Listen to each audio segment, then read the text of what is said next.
కర్నూలులో జరిగిన ఘోర ప్రమాదం నుంచి ప్రయాణికుడు రామిరెడ్డి బయటపడ్డాడు. ప్రమాదం జరిగిన తీరుపై ప్యాసింజర్ రామిరెడ్డితో మా ప్రతినిధి మణికంఠ ఫేస్ టు ఫేస్. కర్నూలులో చోటు చేసుకున్న ఘోర రోడ్డు ప్రమాదంలో అనేక మంది మృత్యువాత పడ్డారు. అయితే ఈ ప్రమాదంలో మరికొంతమంది సురక్షితంగా బయటపడ్డారు. ప్రస్తుతం కూకట్పల్లి నుంచి బెంగళూరు వెళ్తున్న ప్రస్తుతం ఎంజీ రామిరెడ్డి ఈ ప్రమాదం నుంచి బయటపడ్డారు. మనతో పాటు ఆయన ఉన్నారు. అసలు ఈ ప్రమాదం ఎప్పుడు చోటు చేసుకుంది, ఎలా బయటపడ్డారు అనేది ఆయన మాటల్లోనే తెలుసుకునే ప్రయత్నం చేద్దాం. అన్న చెప్పండి, అసలు ఏ సమయంలో జరిగిందో, అసలు ఏం జరిగింది అప్పుడు? సార్ యాక్చువల్లీ ఇక్కడ మేము కూకట్పల్లి భారత్ పెట్రోలియం దగ్గర నుంచి 9:20కి బయలుదేరాం సార్. వాళ్ళ మాకు ఏదైతే నెంబర్ ఇచ్చారో బస్సు అది రాలేదు, వేరే బస్సు ఎక్కించి అక్కడి నుంచి మళ్ళీ వై జంక్షన్లో బస్సు మార్చారు సార్. మాకు ఏ నెంబర్ బస్సు అయితే ఇచ్చారో ఆ నెంబర్ బస్సులోకి వై జంక్షన్లో మార్చారు. అక్కడి నుంచి బాగానే వెళ్ళాం. మధ్యలో ఒక్కసారి వాష్రూమ్ కాపాడు, బాగానే ఉంది. తర్వాత మేము ఇంకా నిద్రలోకి వెళ్ళిపోయాం సార్. కరెక్ట్గా 2-2:30 మధ్యలో విపరీతమైన సౌండ్, తలుపులను కొడుతున్నట్టు సౌండ్ వస్తుంది సార్. ఏటని మెలకు వచ్చి చూసేటప్పటికే లోపలంతా పొగ, మొత్తం నల్లని పొగతోటి దిట్టమైన పొగ కింద ఉన్నాయి. చూసేటప్పటికి ఎవరో మనుషులు కనపడలేదు. అరుపులు, అందరూ కేకలు, అరుపులు, ఒకళ్ళు అరుపులు, కేకలతో ఆడోళ్ళు మొగోళ్ళు అరుపుతున్నారు. ఈలోగా ఏంటి అని అడిగేలోపు అద్దాన్ని బద్దలు కొట్టి ఆల్రెడీ ఒక ఇద్దరు దూకేసి కనవాళ్ళు ఎవరు ఉన్నారో వాళ్ళు నన్ను ఎవరో మబ్బులో పొగ మబ్బుల్లో టైపు ఉన్నాయి, నన్ను ఎవరు లాగారో చెయ్య కాలెట్టుకుని ఎవరు లాగారో లాగేశారు సార్. నేను అందులోంచి అలా బయటకు పడిపోయినా. నేను పడిన సెషన్లో నా మీద ఇంకొకళ్ళు ఎవరో పడ్డారో. ఆయన లేచి ఆయన వెళ్ళిపోడు, ఎక్కడికి వెళ్ళిపోయాడు తెలియదు. మేము ముగ్గురు ఉండిపోయాం. ఎవరైతే ఫస్ట్ ఇద్దరు ఉన్నారో తర్వాత మేము ముగ్గురు ఉండిపోయాం.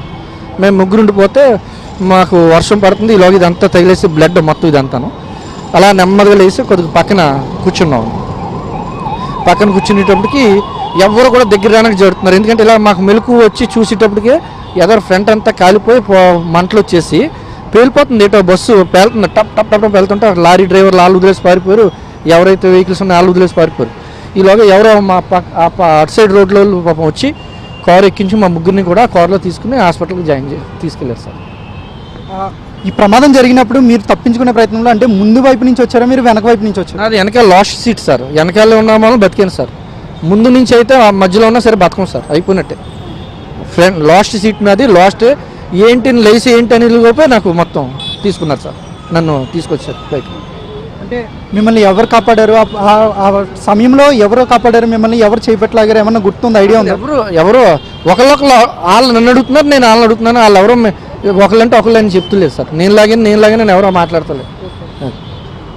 బస్సులో ఉంచి మీరు కింద పడిపోగానే అక్కడ చుట్టుపక్కల ఉన్నవారు మీకు ఎలాంటి సహాయం అందించారు? అసలు ఎవరు తీసుకెళ్లారు మిమ్మల్ని? హాస్పిటల్కి ఎవరు తీసుకెళ్లారు? వర్షం పడ్డది సార్. ఎవరో కూడా దూరదర్పులకు రావట్లేదు, పేలిపోతుంది, మంటలు వచ్చేస్తున్నాయి, ఎవరు రావట్లేదు సార్. ఎవరో ఇన్నోవాలో వచ్చారండి. వాళ్ళు మమ్మల్ని చూసి రక్తం గట వర్షం దాని వలన చూసి వాళ్ళు సార్ కొద్దిగా అంబులెన్స్ చేయండి అని లోపు అంబులెన్స్ వద్దు మేమే తీసుకెళ్తాం. అందులో ఒక ఆయన ఎవరో డాక్టర్, మేమే డాక్టర్ అని తెలుసు, మేము ముందర హాస్పిటల్ తీసుకెళ్ళి జాయిన్ చేశాక మీరు పోలీస్ స్టేషన్కి కంప్లైంట్ ఇచ్చి వెళ్ళండి అని చెప్పారండి. ఈలోగా ఇంటిమేషన్ వెళ్ళిపోయింది. ఎస్పీ ఆఫీస్ నుంచి మాత్రం అరగంటకి పాపం వాళ్ళు డిపార్ట్మెంట్ వాళ్ళు అందరూ పైనుంచి కింద వరకు క్యాడర్ వరకు అందరూ ఫోన్ చేసేవారు సార్. రెడ్డి గారు ఎలా ఉంది, మీరు ఎలా ఉన్నారు, మీకు ఎలా ఉంది, లేకపోతే వెళ్ళొద్దు ఉండండి, ఇక్కడ అన్నీ చేసాక వెళ్ళింది అని పాపం వాళ్ళందరూ డిపార్ట్మెంట్లో వాళ్ళు అందరూ గడికి ఫోన్ చేసేవారు సార్. ఇప్పుడు కూడా నేను వస్తున్నప్పుడు కూడా డిపార్ట్మెంట్లో వాళ్ళు అందరూ ఫోన్ చేసి అడుగుతున్నారు. ఎస్, రామిరెడ్డి నిజంగా అదృష్టవంతుడని చెప్పుకోవచ్చు. ఎందుకంటే ఈ ప్రమాదం చాలా పెద్ద మొత్తంలో జరిగింది. సుమారు 20 మంది వరకు మృతి చెందారు. అదే సమయంలో రామిరెడ్డి వెనక సీటు బుక్ చేసుకోవడం వల్ల ఎమర్జెన్సీ డోర్ ఓపెన్ అయినప్పుడు అతను కొంతమంది బయటికి నెట్టివేశారు. ఆ ప్రయత్నంలోనే అతను ప్రాణాలతో బయటపడ్డాడు. అయితే తనను ఎవరు కాపాడారో తనకి ఇప్పటికీ కూడా తెలియదని వాళ్ళకి కృతజ్ఞతలు అయితే చెబుతూ ఉన్నాడు. అయితే ఈ ప్రమాదం జరిగినప్పుడు ఆ డ్రైవర్ అలాగే క్లీనర్ కూడా చాలా అలర్ట్గా ఉండి వాళ్ళని కాపాడాల్సిన డ్రైవరు క్లీనర్ కూడా అక్కడ ఏమయ్యారో కూడా తెలియదు, వాళ్ళ నిర్లక్ష్యం కూడా ఉంది అని చెప్పేసి ప్రస్తుతం రామిరెడ్డి అయితే ఆరోపిస్తున్నారు. వీడియో జర్నలిస్ట్ రవితో మణికంఠ, ఏబిఎన్ ఆంధ్రజ్యోతి.